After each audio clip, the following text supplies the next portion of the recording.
से जो आपदा की अगर हम बात करें तो अभी तक समस्त विभागों के माध्यम से सभी विभाग जो हैं जिनमें समन्वय की आवश्यकता थी, कुल 6 बैठकें मेरे स्तर से अभी तक की जा चुकी हैं।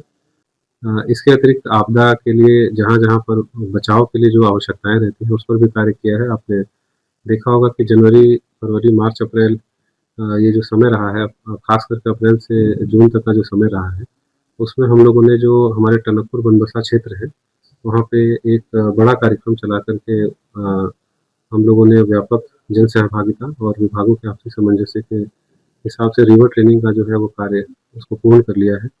इसके अलावा जो अ, हमारी खेत-खेड़ा, थाल-खेड़ा वाले एरियाज़ हैं, वहाँ पे ग्रेफ़ाइट कंपनी और हमारी शारदा कॉरिडोर में भी लगातार वहाँ पर कार्य हुआ है।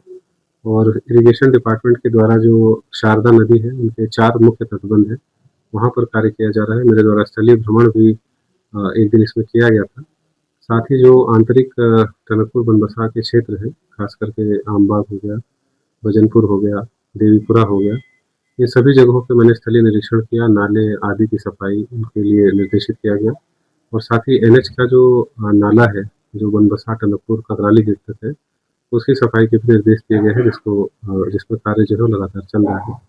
इसके अतिरिक्त जितने भी हमारे रोडवेज़ के जो एजेंसीज़ हैं, रोड की एजेंसीज़ हैं, चाहे वो पीडब्ल्यूडी हो, एनएचएआई हो, एनएच हो, पीएमजीएसवाई हो, उन सभी को चाहे मंडी हो और हमारा जिला पंचायत ग्रामीण विकास विभाग, उन सभी को उनके अधीन जो सड़कें हैं, वहाँ पे झाड़ी का कटान, साइनेजेस का निर्माण और नाले जो हैं, उनको सुचारू करने, कल्वर्ट को खोलने के निर्देश दिए गए हैं। संबंधित ईओ जो है हमारे 5 नगर पालिका हैं, उनको भी अपने-अपने क्षेत्रों में कल्वर्ट्स को ओपन करना, ड्रेन को क्लीन करना, इन सभी के लिए निर्देशित किया गया है। सभी कार्यदायी संस्थाओं को अवगत किया गया है कि अपने-अपने जो मटेरियल है, कंस्ट्रक्शन का कार्य है, उसको ससमय पूर्ण कर लें और बारिश से पहले जो भी कंस्ट्रक्शन उन्होंने रखा हुआ है, कंस्ट्रक्शन सामग्री रखी हुई है रोड के आस-पास, उसको भी समुचित रूप से निस्तारण कर लें। रोड पे कहीं किसी प्रकार की ब्लॉकेज है, वो ना हो, उसका ध्यान रख लें। आप जैसा विदित है, स्वाला हमारे लिए लगातार चैलेंज रहा।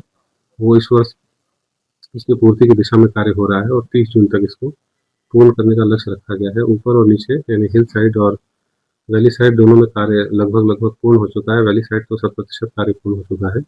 हिल साइड में भी 95% कार्य पूर्ण हो गया है और जो सड़क है उसको अब सीसी मेटालिक रोड से हम लोग उसका निर्माण कर रहे हैं। लगभग 100 मीटर की सड़क जो है डबल लेन में इसका निर्माण जो है वो गतिमान है।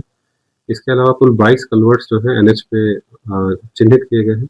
इसमें जनपद चंपावत क्षेत्र के सभी कल्वर्ट्स को ससमय निर्मित कर लिया गया है और लोहाघाट में जो कल्वर्ट्स हैं उन पर कार्य जो है वो चल रहा है। इसके अलावा बेलखेत में आप मंदिर का जो पोर्शन था उसको हम लोगों ने कवर कर लिया है। अमोड़ी में भी जो है पर्वतीय क्षेत्रों में वहाँ पर भी रिवर ट्रेनिंग का काम किया गया है। साथ ही रीठा साइड में भी जो जहाँ-जहाँ क्षतियाँ होती हैं उनको देखा गया है। संतोला एनएच पे एक संवेदनशील क्षेत्र है, उस पर जो है वो कार्य किया गया है और सभी संवेदनशील क्षेत्रों में प्रकाश की व्यवस्था के लिए निर्देशित किया गया है। सारे उपकरणों को चेक करने, उसको ठीक करने के निर्देशित दिए गए हैं। क्यूआरटीज़ का भी गठन किया गया है ताकि कहीं पर कोई भी आपदा आती है तो उसमें तत्काल सहायता दी जाए और दवाइयाँ आदि के लिए व्यवस्था जो है वो सुनिश्चित करने के लिए निर्देशित किया गया है, खास करके एंटी वेनम, क्योंकि अभी जो है वो जीव-जंतु है, खास करके सर्पदंश की घटनाएँ ज़्यादा सामने आती हैं। तो इन सभी जो औपचारिकताएँ हैं, जो आवश्यकताएँ हैं, उनकी इन्वेंटरी बनाने के लिए सभी को निर्देश दिया गया है। साथ ही खाद्य पूर्ति विभाग से जो रसद सामग्री है, जो दूरस्थ क्षेत्र है, वहाँ पे ससमय पहुँचा देने ताकि स्कूल है, आंगनवाड़ी है, उसमें किसी प्रकार की भी बाधा ना हो, उसके लिए भी निर्देशित किया गया है। और इस बार माननीय मंत्री जी के दिशा निर्देशों के क्रम में और ख़ास करके एक बहुत महत्वपूर्ण घोषणा माननीय मंत्री जी द्वारा की गई थी हेलीपैड्स के निर्माण के लिए, वो भी जून माह में हम लोग इसको पूर्ण कर रहे हैं। और ये सभी जगह ये हेलीपैड जो है हमारे जून माह के अंत तक 30 जून तक का हमने लक्ष्य रखा है, उसको हम लोग क्रियान्वित कर लेंगे।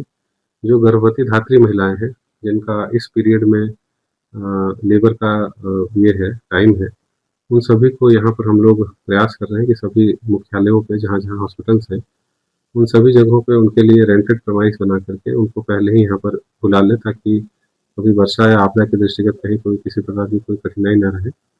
और सभी विभागों को जो है इंसिडेंट रिस्पॉन्स सिस्टम है, उन सभी पे उनको दिशा निर्देश दिए गए हैं, उनको अवगत किया गया है। कि जो फर्स्ट रिस्पॉन्डर है, विभाग जो है, जो फर्स्ट रिस्पॉन्डर है, उनको तत्काल इस पे कार्रवाई करेंगे और जहाँ पर भी ऐसी कोई घटना परिलक्षित होती है, सूचना मिलती है, तो उसको तत्काल बताएँ और ज़्यादा से ज़्यादा सहायता जो है वो प्रदान करें।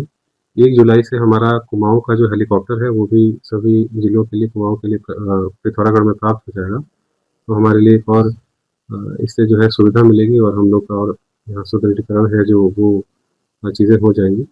तो एक व्यापक प्लान बनाया गया है और आपदा के लिए पूरी ट्रेनिंग चल रही है। आज भी मॉक ड्रिल जो है वो शासन के दिशा निर्देशों में उसकी बैठक चल रही है। तो एक व्यापक प्लान है और सभी विभागों को दिशा निर्देश दिए गए हैं कि जो कार्यवाहियाँ और जो अपेक्षाएँ उनसे हैं, उनको ससमय सभी लोग पूर्ण करेंगे और छुट्टियों को आप लोगों ने देखा होगा कि मैंने छुट्टियों को अभी कैंसल किया है कि कोई भी विभाग या विभागीय अधिकारी बिना अनुमति के भी मुख्यालय न छोड़े। लगातार बारिश हो रही है, खास करके पहाड़ी क्षेत्रों में। तो उनके लिए भी जो दिशा निर्देश हैं, वो सभी को दिए गए हैं और जो जनपद है, वो जनपद के अधिकारी हैं, सभी लोग एक अच्छे समुचित एक टीम की तरह काम कर रहे हैं और आपदा से निपटने के लिए सभी जो है वो तैयार हैं। आपके राज्य की खबरें, आपके शहर की खबरें सबसे पहले जानने के लिए देखते रहें अमर उजाला। चैनल को सब्सक्राइब जरूर कर लें और पाएं हर अपडेट।